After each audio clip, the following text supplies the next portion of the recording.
It's just about me trying to express myself and have a conversation, which I miss the most at the moment. I miss that more than anything because I can't meet with people, and I can only have this conversation with my wife so many times because she's amazing.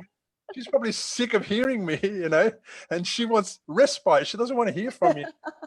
So kindness is one of my core values, and for me to feel like I'm not being kind in a conversation really bothers me and concerns me. So, and I know you're kind, and I know we both have communities who genuinely are trying to be kind, because they wouldn't be in our communities if they weren't. Now, that doesn't mean that your posts haven't annoyed me the most. They have, and it's not, and I'm wondering why. Why is it that your posts have annoyed me the most? This is the Recovery After Stroke podcast with Bill Gassiamis, helping you navigate recovery after stroke. Bill from recoveryafterstroke.com. This is episode 115, and today I am a guest of longtime friend and hypnotherapist Helen Mitas from HypnoFit. Helen first appeared on the Recovery After Stroke podcast in episode 13, where we discussed ways that hypnotherapy might be able to help stroke survivors quit smoking. In today's conversation, we discussed something very topical, especially for people living in the state of Victoria, Australia, where we have been in COVID lockdown in some way since March 2020. And we have had a curfew imposed on 6 million people since August. And at the time of this recording, we are at September 22. Let's just say that emotions are running high. In this time, Helen and I have completely disagreed on almost everything, and we learned that we have totally different views about the way the government is handling the lockdown, and this has played out on my personal Facebook page, where I make comments inviting conversation and then get completely frustrated with the opposing view, but I never become rude and personal. So when this happened again, I reached out to Helen to take the conversation away from the keyboard where things can get misconstrued, and became curious about where we agree and if there was a middle ground. This is really an important conversation, especially with all the turbulence in the world right now. I hope our conversation will help you navigate these important yet challenging conversations.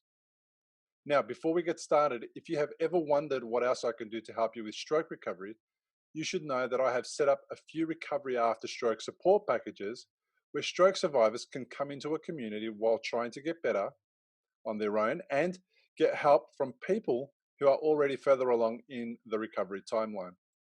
I too am a 3 times stroke survivor and a brain surgery survivor, and I have built for you what I was missing when I was sent home from hospital, in the hope that you don't have to do stroke recovery as tough as I did. Support packages give you access to a variety of tools 24 hours a day, 7 days a week, so that you can also work on other areas of stroke recovery that you don't get the chance to at physical therapy or rehabilitation. With tailored support available for less than $8.50 per week, all recovery after stroke support packages bring stroke recovery to you in the comfort of your own home. To feel comfortable about trying out one of the recovery after stroke support packages and see if it's right for you, you will get the first 7 days free, as well as a 30-day money-back guarantee, no questions asked.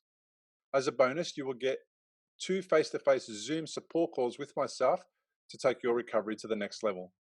Go to recoveryafterstroke.com/support to sign up. It won't cost you anything for the first 7 days, and you will get a full refund if you are not happy after 30 days. You have nothing to lose and everything to gain. Now it's on with the show. I love your jazzy studio setup. I'm trying to make it sound less like a garage and more like a professional recording. It's awesome. It looks good. Yeah. Like what you've put there on the walls and everything. It was my little project. One of my little projects during lockdown, it was to create some sound proofing, I suppose, or barriers or whatever. And it's made a massive difference to the way my podcasts sound. And I'm really loving it because the room feels different. When you come in, it's quieter. It's kind of like, it's a little bit of a cocoon. It feels really nice. Awesome. You should see what I've got for my setup. I've got a, I've got hanging a big doona, and he just lives there now. It just lives right in front of me, this big doona, because my video man taught me to do that. And so it just actually, this doona lives here in front of my desk because it actually blocks out the sound coming from all around. Yeah. It's incredible what we're doing this year, honestly. So before we continue, I'm just going to introduce what we're doing. So we didn't plan this, first of all. This just came about, and I love things like that just come about. So for those of you who are listening, Bill and I have been friends for a long time, and I've always respected Bill's opinion, and I think that he has felt the same about me.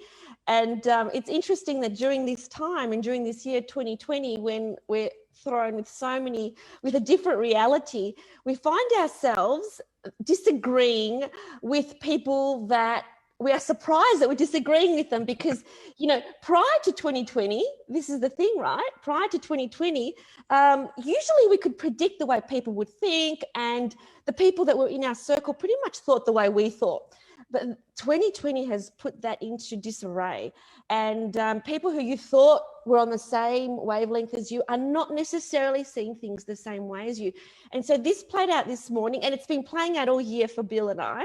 So we've actually been seeing two different sides of the same coin all the way through the year. Bill's been with his viewpoint, and he's been pretty vocal, and I've been with my viewpoint.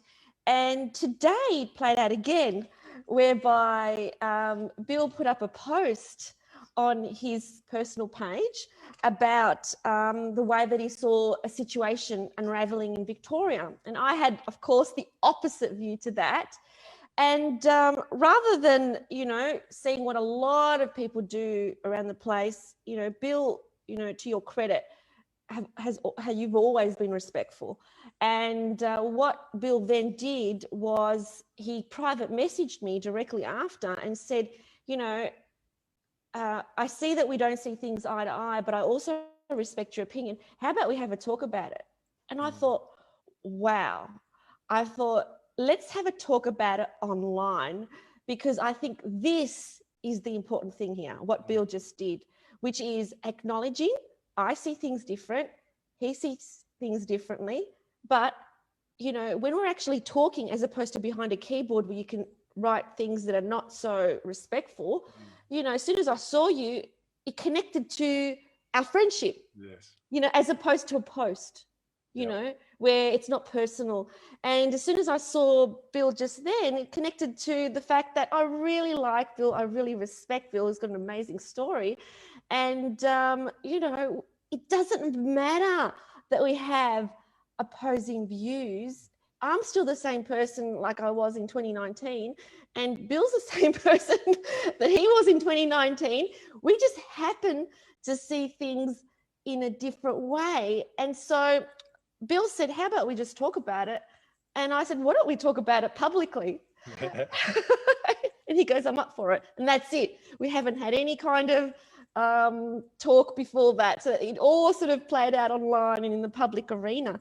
So tell me, Bill, what inspired you to actually reach out?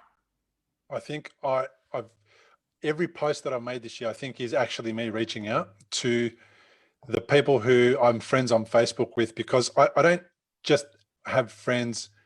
I don't make friends with people on Facebook and in real life that are not respectful, or who I wouldn't have a beer with. Do you know what I mean? They're those types of people. So particularly over the last 2 months, but before that, when I was posting about this COVID situation and how our government in Victoria specifically handled it, I was trying to create a conversation so that I can express myself, because before I used to do that when we caught up with people on the weekend or for a coffee during lunch. And what I realized in those conversations was that my passion and my anger and my frustration was the same as it is in private or at a pub or wherever. It's never rudeness. It's never any of that. It's never me shutting somebody down.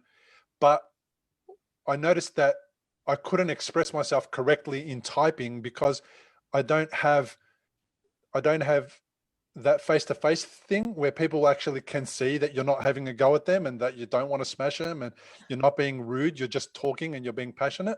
So after months of trying to get my head around how am I going to converse with people about this topic, I thought you're the perfect candidate because I know you'd be up for it as well, talking offline or in any other way. And um, I thought I thought what I wanted to do was I wanted to speak to you because you have the most opposite view from me. And I know that your view comes from a really lovely place like mine does. And that got me kind of weirded out. Like, as in, I know she's really thinking about things in an amazing way.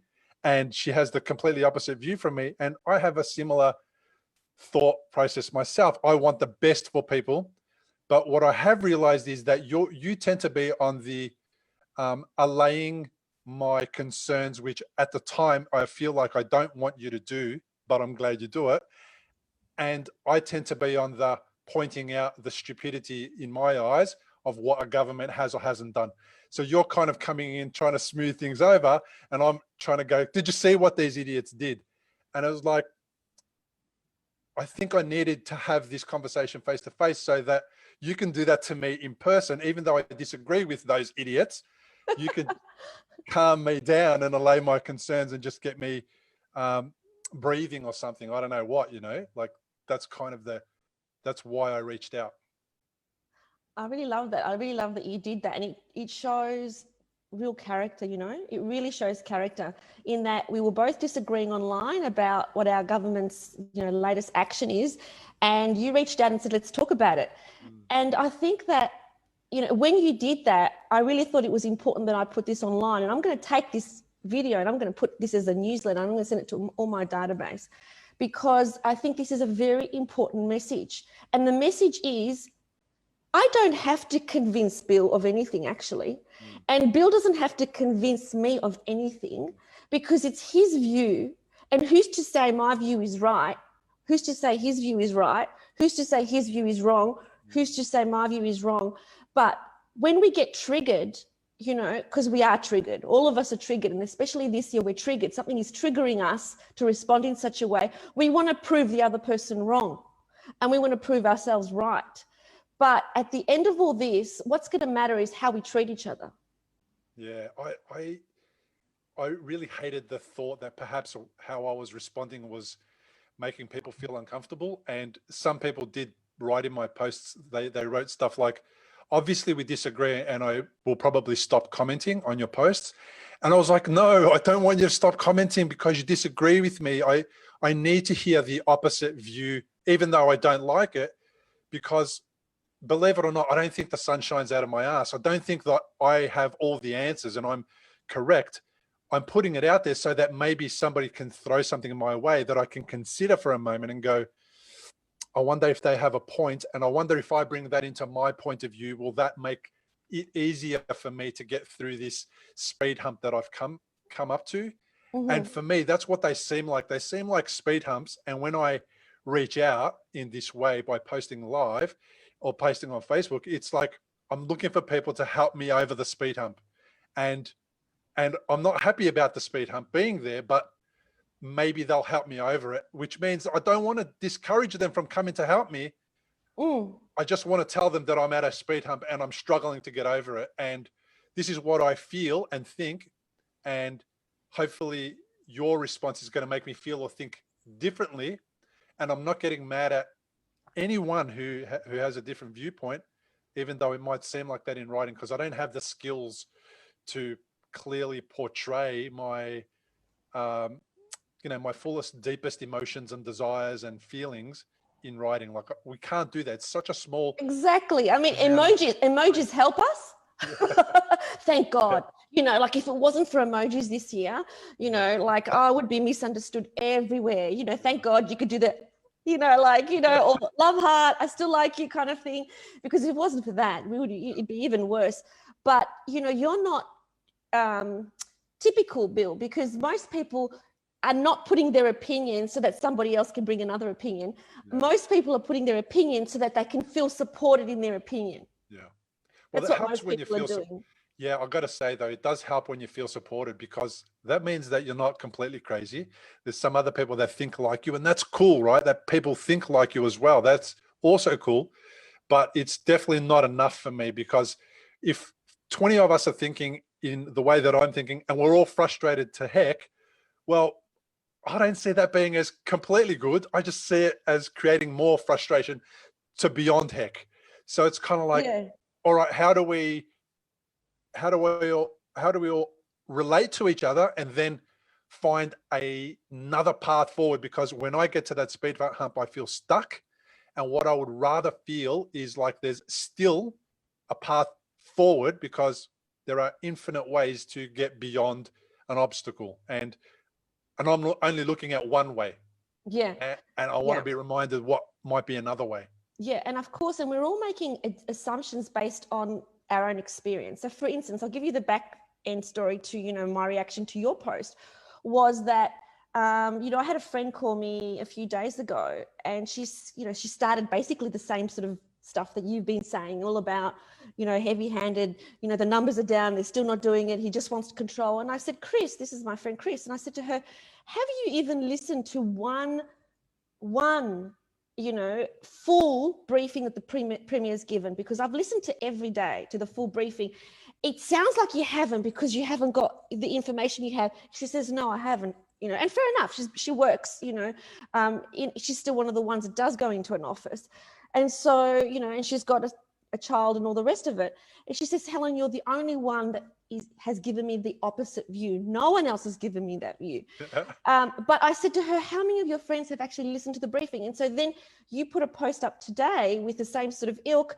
And so then I say, have you even listened to the briefing, Bill? Oh, and that reaction is not really about Bill. It's about the fact that I've just had a conversation with Chris. She's just admitted she's never listened to a briefing, right?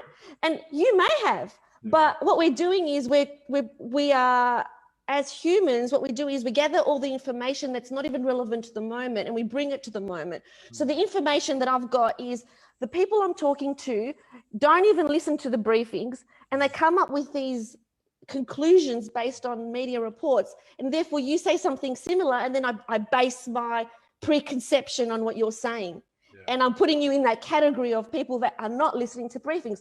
And then you could probably think, well, in fact, I do listen to briefings. You're just assuming I don't. And that's true. And this is what happens, right? Is that we're just assuming based on not just the conversation happening at the time, but based on our whole experience of other conversations with other people.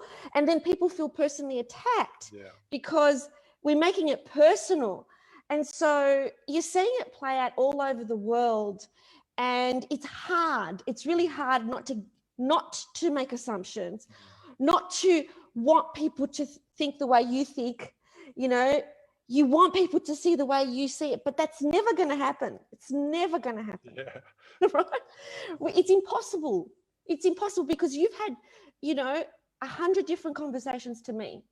You've seen different things that I've seen. You have a different experience than I've had. It could be that, and I'm not saying this is the case at all, but it could be that you have a distrust of authority because of things that have happened in your life. Yeah, it could be that I have a complete trust in authority because of things that didn't happen in my life. Yeah. And that they've come, when I needed authority, they were there to back me up. When you needed authority, they weren't. And so we come together with this, you distrust authority, and therefore you draw this conclusion, I trust them, and therefore I back them. And then it seems like we're actually at loggerheads. Yeah. When really, I think the most important thing that I want the message to be about, as hard as it is, because it is hard. It is hard navigating these times, especially, people don't know how it actually feels like to be in the situation that we're in, and so it is hard, but to be kind. Yeah. To be kind. Absolutely. And to be kind irrespective of your beliefs. And I just think that by you reaching out to me today, when I publicly went against what you said, on your post, so this is your page, and then you reach out to me and say, how about we just talk about it? To me, it just I've always respected you, but now respect you through the roof, because it's like, That is character. So your community is a community that helps people, right? The hypnotherapist community. It's amazing, right? I've interacted with a lot of people from your community because I'm part of it, because you were my coach once upon a time. I came to you to be my coach because you've done things that I wished I could do, and I wanted to learn how you did it so I could do it, right? So, Steve has come onto the posts and responded, and Steve and I completely disagree. But again, I hope I didn't annoy or make him feel that I was personally attacking him, because Steve and I have never met in person. So I don't really know how he communicates. And that's really difficult to navigate, is we don't have an understanding of how face-to-face people communicate. But if he's in your community, I'm assuming that he's a good guy, and he is somebody that wouldn't be in your community if he wasn't the kind of people that is good. Do you know what I mean? Like, because you guys are, your community is all based around helping people overcome drama and challenges and problems and move on in their lives and expand and grow, right? My community, stroke survivors, they are people who are looking for somebody to help them get through the hardest time in their lives. Yeah. And I wouldn't have a community if my stroke survivors who follow me didn't feel supported and feel comfortable and feel like I wasn't kind. But that gets all blurred when you're sitting behind a keyboard and trying to communicate to people like Steve, who hasn't ever met me and I've never met him. And I was really concerned that I would be doing that. And I always try to, at the end of my posts, finish by saying, hey guys, thanks for the chat. Sorry if we disagreed, or hopefully I didn't annoy anybody by being too personal or anything like that. If you've had a stroke and you're in recovery, you'll know what a scary and confusing time it can be. You're likely to have a lot of questions going through your mind. Like, how long will it take to recover? Will I actually recover? What things should I avoid in case I make matters worse? Doctors will explain things, but obviously you've never had a stroke before. You probably don't know what questions to ask. If this is you, you may be missing out on doing things that could help speed up your recovery. If you're finding yourself in that situation, stop worrying and head to recoveryafterstroke.com, where you can download a guide that will help you. It's called 7 Questions to Ask Your Doctor About Your Stroke. These 7 questions are the ones Bill wished he'd asked when he was recovering from a stroke. They'll not only help you better understand your condition, they'll help you take a more active role in your recovery. Head to the website now, recoveryafterstroke.com, and download the guide. It's free. It's just about me trying to express myself and have a conversation, which I miss the most at the moment. I miss that more than anything, because I can't meet with people, and I can only have this conversation with my wife so many times because she's amazing. She's probably sick of hearing me, and she wants respite. She doesn't want to hear from me. So kindness is one of my core values, and for me to feel like I'm not being kind in a conversation really bothers me and concerns me. So, and I know you're kind, and I know we both have communities who genuinely are trying to be kind, because they wouldn't be in our communities if they weren't. Now, that doesn't mean that your posts haven't annoyed me the most. They have, and it's not, and I'm wondering why. Why is it that your posts have annoyed me the most? And that is the lesson for me. It's like, I know Helen, I know how amazing she is, I know how kind she is, I know how super positive she is, I know what she does in the world, I know how she helps people. Why are posts from somebody that I value and respect so much so annoying? And that is where my lesson is. And I've been asking myself that for a couple of weeks now, and I don't know that I've got the solution or the answer yet, but at some point, I think I'm going to come to terms with the learning that I get from that, and I'll be able to use that when I'm coaching stroke survivors, when I'm supporting my community, and when I'm putting things out there that other people are getting annoyed with, when I'm being kind and I'm not being rude, but they're responding in a negative way, that's going to make me better in my world, Yeah, and exactly. And what you just said then, Bill, is so key, which is what you did. That is a strategy. So, and that's how, what I would teach, you know, my people is you stepped outside yourself and you looked at yourself and you went, why is this a trigger for me? Why is this a trigger for me? What's going on there? What is going on? Why is this a trigger? Why is this a trigger for me? And it's exactly what I did. Because when I was feeling, about a couple of months ago, I was feeling like I was judging people. Like I kept, you know, very judgmental on their views. And one of my core values, one of my highest core values, is to be non-judgmental. You know, as a therapist, you know, if someone walks into my room, you know, if I'm judging them for whatever they've done, and I've seen clients who have done all types of abhorrent, which the community would deem as definitely abhorrent acts. But if I see them in that light, I can't help them. So I don't. I really, really don't. I take the judgment away, and I pride myself in that. And then a couple of months ago, I saw myself judging, and I was quite distressed at that, because I tried not to, but then I couldn't help it. And it's almost like, then I started judging myself for judging. It's like, what are you doing? Like, why are you behaving like this? Why are you saying those things just because people disagree with you? Of course they're going to disagree with you. So I had to then go outside myself and look at myself. And by doing that and having compassion to myself and saying, because I'm human, you know, as much as I'd like to believe that I'm this super, you know, light being, you know, I actually am human, and it's okay to navigate during these extraordinary times but now that I've seen myself do it and I don't want to do that, I was able to step away from it. It's ugly, isn't it? When you're judgmental, it's ugly. And then if you're judging people and people are judging you, I mean, and it doesn't feel good when you're being judged. Well, man, you don't want to be putting that out there to the person on the opposite side of the therapy, call it screen now or room or whatever. And that is one of my biggest lessons, is to pay attention to me and why am I getting triggered? Why am I responding in this kind of way? And how can I not respond in that kind of way? Because what it's going to do is be better for me in the long run and in the short term. And it's going to be better for that other person on the other side of the keyboard who's typing that response to me on Facebook. And this is the only challenging part with these social medias, is that very few people come offline and go, let's get to the bottom of this. Let's work it out. Let's understand it, rather than stay in the negative cycle into the abyss, you know? Exactly. And even worse, and what's been happening is that people who have been close for a long time, you know, even closer than us, people who catch up on a regular basis, they all of a sudden have had to disconnect and not talk to each other again because it became so bad. And that's what this year has shown us. I think this year has shown us up in terms of what is really inside. So true. What is going on inside us, and to see it and to be aware of it so that we can actually deal with it.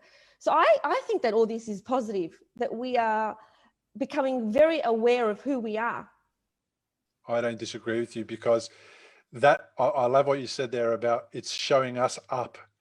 I mean, if ever there was a facade around somebody's amazingness, yes, it's coming down now. You have seen behind the curtain, and that wasn't good for me when I kind of saw a little bit about that in me, like at the beginning, and I quickly addressed it so that it's not a facade. This thing that people see on my podcast is not a facade, because imagine I'm going out to a community forever and being this person, and then a glitch in the matrix happens, and all of a sudden this other Bill turns up. These people are all going to go, who are you? Like, why have we been listening to your crap for the last 110 episodes?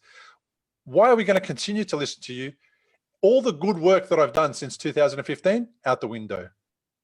And it's not about that. It's not who I truly am, but it is okay to experience that guy who I didn't really like as well, because now I really know who I don't like me to be, you know. I really I think it's important that we don't say we don't like a part of us, because that is not healthy either.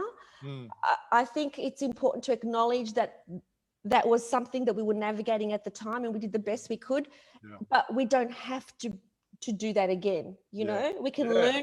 learn from that, but that part of us is not bad, Yeah. because it's not about being bad or good. It's just about, that's the best we could do at the time, you know, with what we had. Yeah. And just to really be compassionate, because we can't be compassionate towards other people unless we are compassionate first towards ourselves. Yeah. We have to be, it's okay. You know, Bill just reacted like that because that's what Bill was going through at the time. You know, he was feeling frustrated and he voiced his opinion. Yeah, absolutely. And look, I'm lucky that my online community is full of cool people. Even Gabe, who commented in one of the posts, said, "Bill, you're lucky you're surrounded with amazing people in your friendship group." And he's 100% right. Even Gabe and I disagreed on a number of things on a number of posts. Now, one of the best things that I've done though is delete the posts after I've put them up, because I have the conversation and I kind of get it out of my system for a little bit. Everyone gets to chime in and get their little bit of stuff out as well. And then the post goes away, because I don't want to be reminded of that No. post in 12 months time when Facebook decides to remind me about it. Exactly. And I say that to my hypnotherapist community a lot, which is one of the things that you need to do is declutter your Facebook, just like you declutter your house. Just like you want to keep your bedroom clean and your living area clean, keep your Facebook clean. So, you know, get rid of stuff. So if you want to give an opinion about, you know, Dan Andrews or whatever, do that, but delete it. You know, delete it after 24 hours. And I've put a post up today about the same issue, that, you know, we have two opposing views, one on your page, one on my page. If you want to see what Bill's view is, go to Bill's page. If you want to see the polar opposite, go to my page. And in 24 hours, mine's going to be deleted for that exact reason. Not because I don't believe in what I said, but because it's like, it's past. The moment has passed. It doesn't need to stay. We begin the day with new energy, you know. Yeah, that's actually exactly what it is. It's a reset. And I think that if I was able to get together with my friends in a pub, at a cafe, wherever, and have that conversation, I wouldn't need to have it online on Facebook. It wasn't something that I used to do on Facebook. I never posted about anything that was along those lines. It was always about helping stroke survivors, etc., and sharing something amazing that happened in my life. So the fact that I get to do that on Facebook is a blessing. It's definitely a blessing, because we do it, we have the conversation, and then we just draw a line in the sand and go, that was then, scrub it from the record and move on. And hopefully the people who come back to my Facebook feel okay to be able to have that conversation with me, because I achieved for them the same thing that I achieved for me, which was we had a chat about it, we expressed ourselves, and then we moved on, because we're still friends, we still love each other, and we value each other. Exactly. And, you know, it really is challenging, not, and God knows I've edited so many posts so that the message doesn't come across like that, but not to be condescending to someone else's opinion. It's really easy to do that because you're so convinced of your truth. So therefore, because you're so convinced of your truth, you're just as convinced as somebody else, you know. But it really is just, it's okay. That's my truth. It doesn't have to be someone else's truth. It doesn't make them an idiot if they believe something different. It's just that they believe something different. Okay? That's all it is. And just to be kind to people more than ever, just to be kind, just like you would if, you know, people, if, you know, I gave this example of where I made a comment on someone else's page and people came in who didn't know me and actually were abusive towards me. So were quite abusive. And then the person that knew me liked their comments. To me, I saw that the same analogy as if I went to that person's party at her house, say, and some people came up to me and started abusing me because they didn't agree with me. Just because the hostess agrees with that person and not me in terms of whose side she's on, she shouldn't be patting that person on the back and saying, oh, it's okay for you to abuse my guest. You know, like there's certain behavior that as the owners of our Facebook pages and what goes on our Facebook pages, that irrespective of who we agree with, that we should have a standard of respect that is occurring on that page. So you don't, it's not okay, you know, for abuse to happen on your page.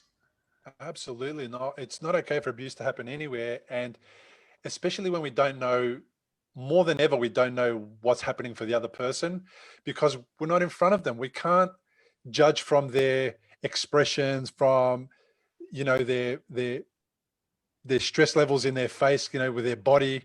We can't see any of them. So we can't judge more than ever what they're going through. And if we're going through a tough time, it's likely that they're going through a tough time. Yeah. Because, you know, we're all stuck in this limbo of COVID together, and there's no way that somebody is kicking back on the other side of Facebook going, yeah, I'm loving this. This is amazing. No one's doing that. Everyone's having their own struggle. And we should be aware of that more than ever, that we don't know what the other person is going through right now in this time.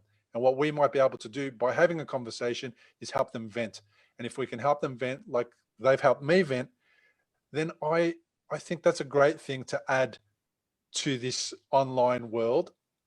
And then we can just reset, move on, and then go back to life when it happens, go back to seeing people in person and picking up where you left off. Hug, that embrace, that things that are important to us that we can't have right now, that we value the most. I wouldn't want to piss off my friends and then they don't want to hug me in the real world. No chance. But also, as well as that, Bill, is apart from, you know, navigating through it, actually use this as an opportunity to become a better version. I feel that over the last month, you know, I might be wrong, I feel like I've changed already. I actually feel like I am a better version than I was 3 months ago, because I saw myself, you know, have those judgments. I saw myself react in a certain way, and now I've seen myself pull back and breathe, and that's their opinion. I respect their opinion. They're entitled to their opinion, and, you know, show compassion more than ever. So be able to give compassion and love to people you don't agree with. You know, I've seen myself do that, and I think that's a better version, Helen. And we're all got the opportunity now to do this. So we all have the opportunity now to be better versions of ourselves, because we can always be better versions. Yeah, and we need to step up. I mean, if there's ever been a time where we need to be better, it needs to be right now, because the world needs more better things than ever before, right? And I don't know if I've improved that dramatically in the last few months, but definitely it's always my aim. My aim is always to be a better version of myself, so that I have a better experience, so that I can give more, so that people around me have a better experience. And this is where I think I'm learning how to navigate this Facebook interaction, because I never really did anything other than like people's posts and give them a thumbs up until now. And now it's really this, it's actually a conversation, where before it was just, yeah, great photos, nice trip, or whatever it was. You know? I would like to eat that too. Yeah. Yeah. Whereas now it's actually, we're actually trying to have a real, the most serious conversation that we've ever tried to have before. And about everything. And this is the incredible time about 2020, right? It's not just about one thing. It's not just about human rights. It's not just about, you know, it's Black Lives Matter. It's human rights. It's, you know, sexism. It's children. It's everything. Yeah. So every kind of agenda is all playing out at the same time. It's no one politics. Who's the best leader? Who's the worst leader? You know, it's all playing out at the same time, and we're all got different views. Yeah. Surprise, surprise. We've all got different views. We've all got different views. And, you know, what did you really want to talk about today? I think that's what I wanted to talk about, what we've spoken about. But I didn't want to talk about the politics, because there's no point in that. And I'm not interested in politics per se. I'm not a political person, although it may appear just through my posts that I have been. I'm not. I feel my biggest issue is I feel like I'm being, what's the word? Sometimes I feel like I'm being personally hard done by with decisions that appear to be inconsistent, and those inconsistencies really frustrate me. I just get frustrated generally with inconsistencies in the way that people behave and react towards me where it matters to me. Now, and that's because of the kind of work that I've done in the past. You know, I've had a property maintenance business, and in our business, you can't be inconsistent with the way that you apply yourself and get work done. And you need to be consistent so that your clients can feel like you're delivering the right job, the right result every time, so you can get paid every time, so they can call you. Also, consistency is important to me, because when I'm coaching people, I need to be consistently in a space where I am holding the space for them so that they can feel safe, so that they can come alive, overcome their challenge, whatever it is.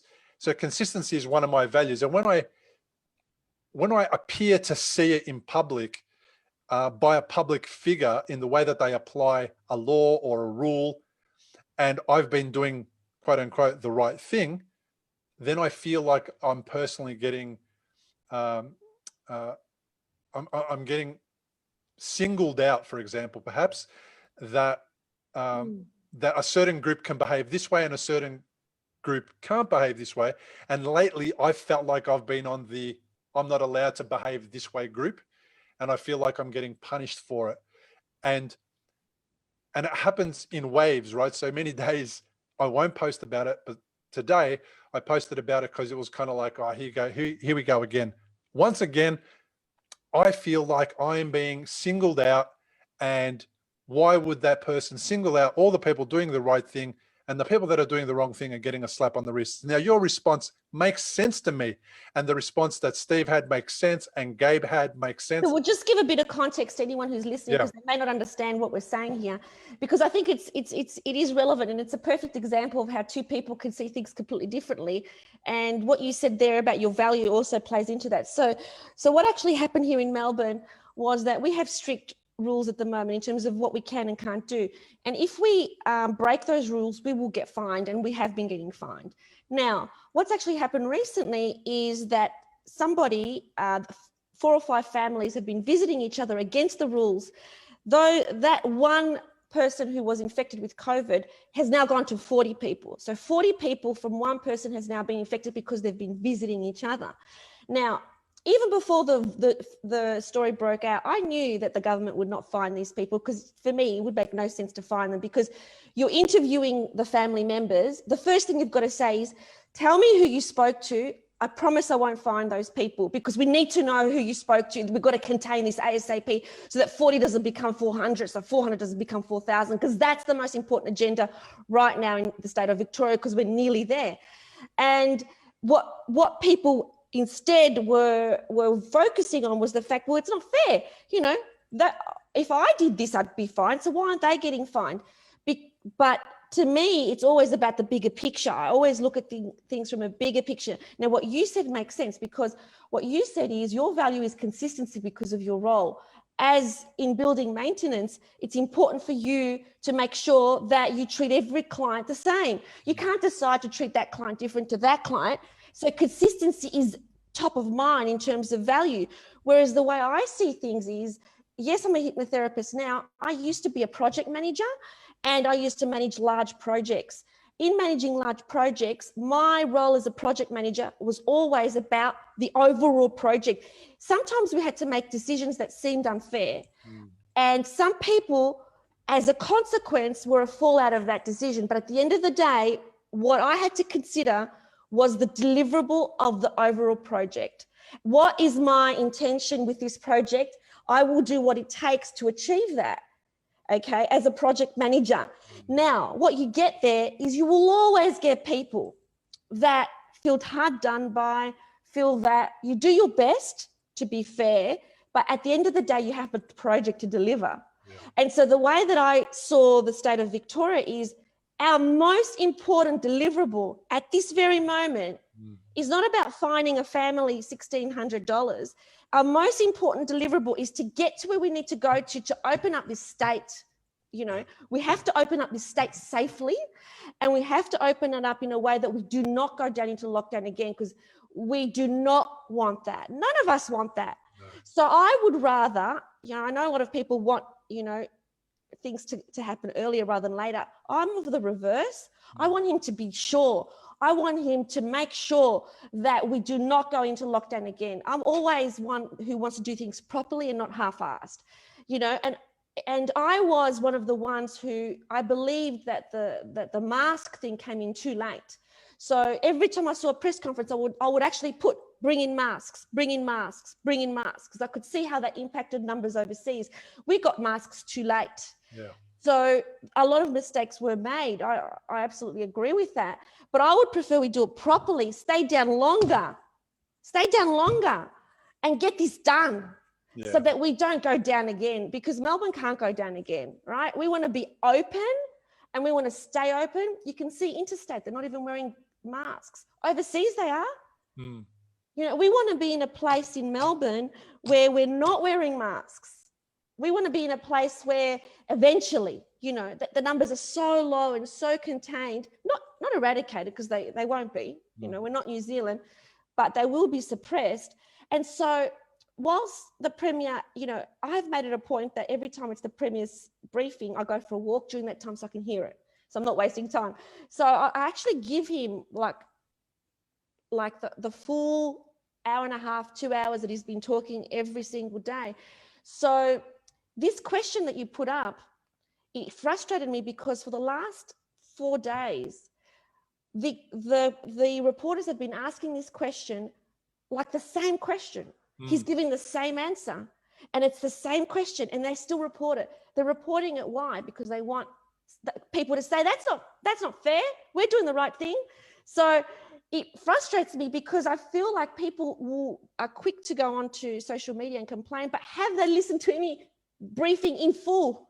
Yeah, You know? I agree with you in that as a project manager, when you put it that way, because as a property maintenance guy, I manage projects too, right?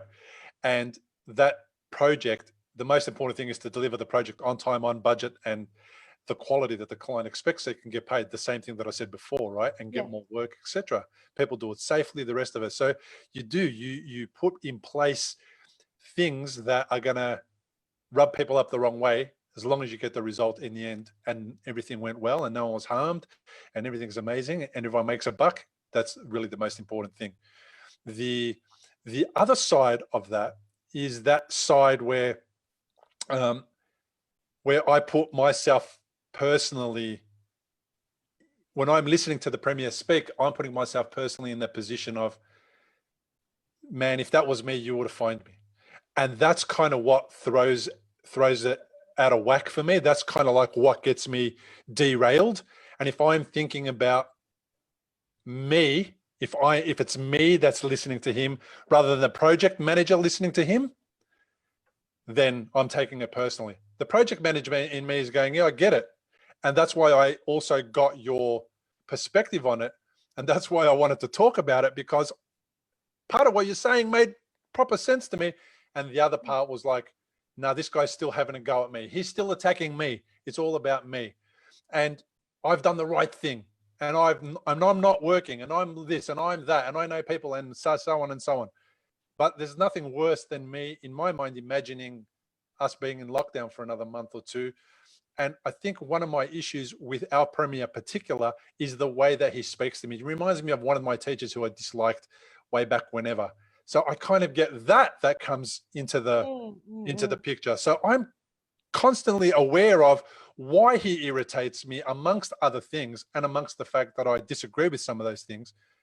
But then I also had an experience on the weekend where I was at South Melbourne for a legitimate work purpose. Yeah, you got to say that. Yeah, no, it was, right. So it was it was on a construction site where work was allowed, and I was the only one there. And there was a guy sitting outside. He was obviously unwell, and he was not wearing a mask, but he was sitting alone, and he was on his own, and he got arrested by 6 police officers. They took 6 people came to surround this guy to take him away. And it's kind of like, before all of this stuff, that guy was just a guy sitting on a couch, on a bench before. Now he's public enemy number 1. And I feel that that's unfair as well. So you're exactly right in what you said. My experiences and my background is informing my decision right now, like yours are. And I know that I think I've become smarter in my older years, in that knowing that I know that there's not only one way for the world to exist, and it's definitely not the way that it exists in my head only.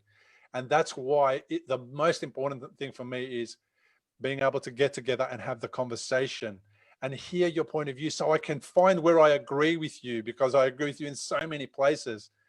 The things because we all want the same thing. That's right. So we all want to the go same back. thing. You know, my whole view is do it properly so we don't do this again. We don't want to do this again. We don't want to go into lockdown again. Let's get this done properly. So no more lockdowns.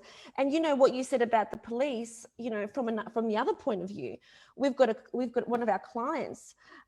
We do all our clients. We still see clients. We see them online. We see them via Zoom like this. And one of our clients is a police officer.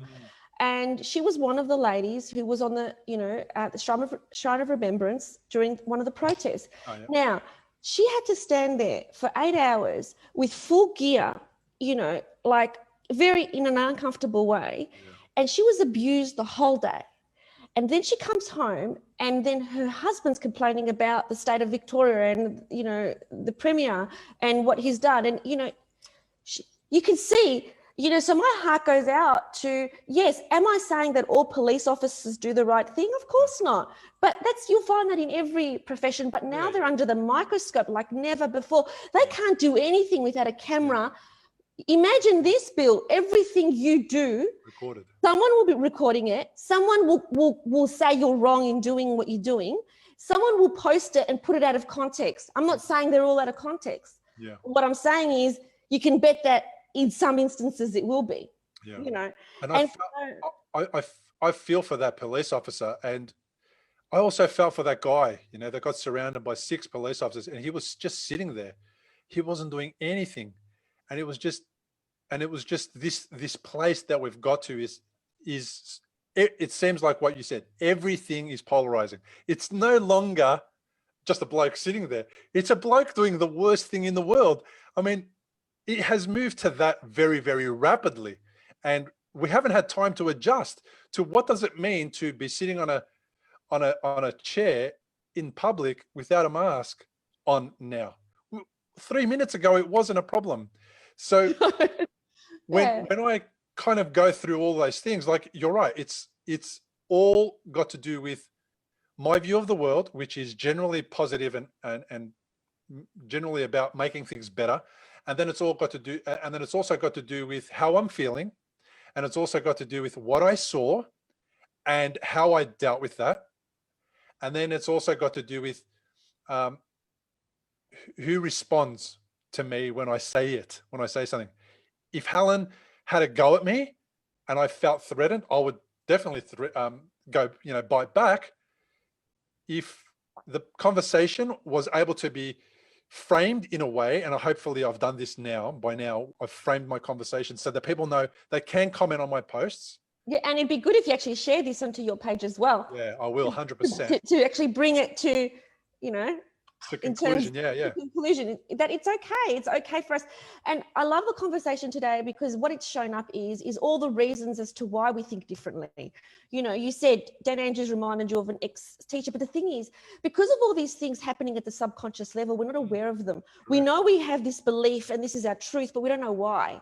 You know, but you've stood back and gone, hey, why am I so triggered? Oh, he reminds me of my teacher. I hated my teacher. You know, I'm all about consistency in the building trade. No consistency here. So you're actually, all your experience and everything that you know is your truth forms an opinion that is very different to my opinion because my experience is completely different. Yeah. Yep. And I'm curious kind of guy. That's why I go, I need to speak to Helen about this. I don't want to talk about it on Facebook. I want to speak to her because I'm curious. How did she get to that point? How did she come to that version of events, conclusion, response, reaction? And how come I'm not there? And am I okay with not being there? Am I okay with where I am? Do I want to meet in the middle somewhere? Like, what do I want to do about that now that I know? And it helps to inform how I'm going to then behave in the future. And I just reminded myself that what I think I'm going to do from now on is frame my posts so that I can say, this is my feeling right now. I'm inviting a conversation, and at the end of this, in 24 hours, it's going to be deleted. I want to have a conversation. I don't want to attack you for your beliefs. Please respond. That's going to make it much, much better for me because then I won't feel like people think that I'm having a go because I don't want that. I don't want people to feel like I'm having a go.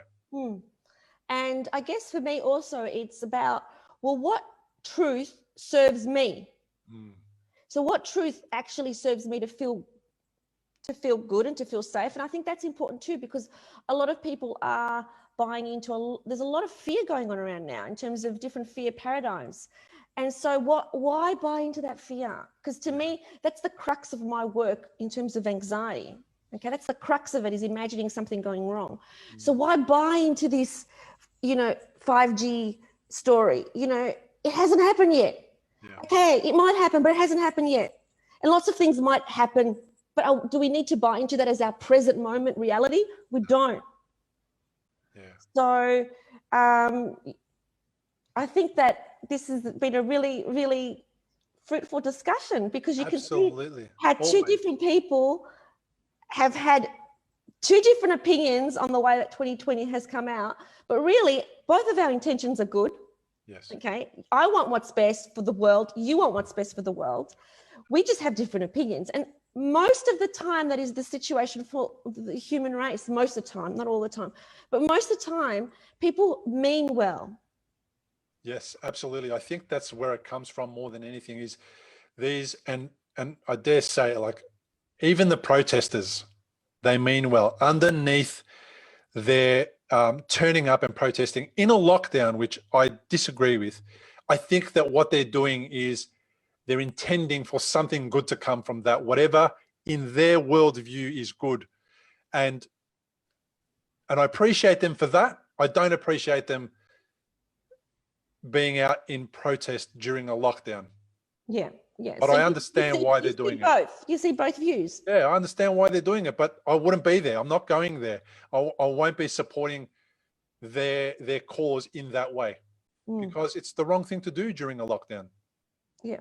So it's been an amazing conversation. I really thank you for firstly chatting to me, but I know you chat to people all the time, and you chat to me all the time. So it's not what I'm thanking you for. I'm thanking you for really taking a leadership position and going, you know what, let's put it out there and let's help other people understand and to navigate this complex conversation that we're all having behind the keyboard. I needed it because I need to understand it. So I really appreciate that you've done that. And I think it's going to make a massive difference to the people in the hypnotherapy community and in the stroke community, because I'm going to post it to my stroke podcast as well. And I think we've made a small difference for the good right now. I think we really have, and that's going to pay dividends further down. Absolutely. And I want to thank you for reaching out respectfully and in love, really, which is what you did. And you're the one who reached out to me. So I really thank you for that. All I did was respond. So you're welcome. Thank you. Okay. So thanks, everybody. And just to finalize that, at the end of the day, let's just get away from right and wrong.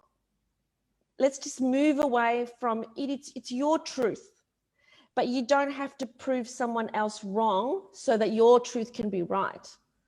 And we can still be respectful to each other. You can see how this one event that played out in Melbourne just the last few days, one little event, and yet there's so many events happening in the world right now, and we both saw it so different because of who we are as people.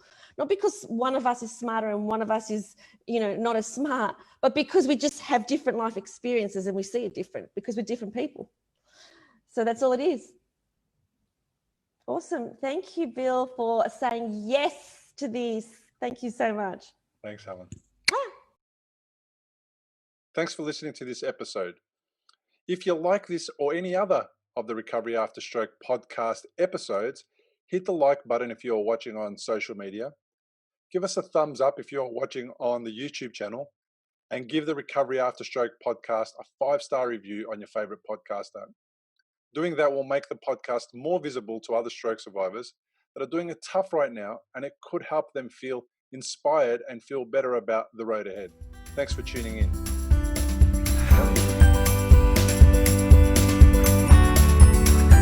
Discover how to heal your brain after stroke. Go to recoveryafterstroke.com.